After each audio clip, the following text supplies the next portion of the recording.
खुदा की मदद। साहिल नाम का एक नौजवान अपनी जिंदगी से मायूस हो चुका था। हर तरफ से नाकामी ही नाकामी उसके हिस्से में आई थी। घर की तंगी, दोस्तों की बेवफाई और समाज की बेरुखी ने उसे हिला कर रख दिया था। उसे लगता था कि उसकी जिंदगी में कोई रोशनी नहीं बची। हर रोज जब वो नमाज पढ़ता तो दुआ के लिए हाथ उठते कि मगर दिल टूटे हुए इरादों से भरा होता। एक दिन वो अपनी मसरूफात से तंग आकर पास की मस्जिद में चला गया। वहां एक बूढ़े मौलवी साहब से उसकी मुलाकात हुई। मौलवी साहब ने उसकी आंखों में मायूसी देखी और पूछा, बेटे क्या बात है, इतना उदास क्यों हो? साहिल ने अपनी पूरी दास्तान मौलवी साहब के सामने रख दी। उसने बताया कि उसने बहुत कोशिश की मगर हर जगह नाकाम रहा। अब उसकी उम्मीदें टूट चुकी है और उसे कोई रास्ता दिखाई नहीं देता। मौलवी साहब ने मुस्कुराते हुए कहा, बेटा अल्लाह ने इस दुनिया में किसी को बेकार नहीं भेजा। तुम सोचते हो कि मेहनत बेकार गई, लेकिन यह सिर्फ तुम्हारी आजमाइश है। अल्लाह अपने बंदों को कभी मायूस नहीं करता। जब तुम अपनी पूरी कोशिश कर लेते हो तब अल्लाह की मदद आती है। तुम सिर्फ सब्र से काम लो और अल्लाह पर भरोसा रखो। साहिल को मौलवी साहब की बातें कुछ अजीब लगी। उसने पूछा, लेकिन मौलवी साहब मैंने सब किया, फिर भी मेरी दुआएं कबूल क्यों नहीं हुई?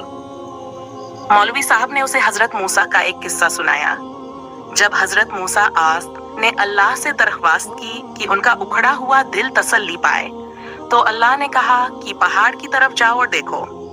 वहां पर एक छोटा सा दरख्त बर्फ के नीचे दबा हुआ था। वह बर्फ धीरे धीरे पिघल रही थी और उस दरख्त को जिंदा रखने के लिए धूप नसीब हो रही थी। उस दरख्त ने सब्र किया और उसकी जड़ें और मजबूत होती चली गई। हमें भी ऐसे ही सब्र और उम्मीद के साथ अल्लाह पर यकीन रखना चाहिए। साहिल को उस किस्से से एक नई उम्मीद महसूस हुई। मौलवी साहब ने कहा, तुम्हारी तकलीफें इस बर्फ की तरह हैं जो वक्त के साथ पिघलेंगी। तुम जितना सब्र और मेहनत से काम लोगे उतना ही तुम्हारी कामयाबी करीब आएगी।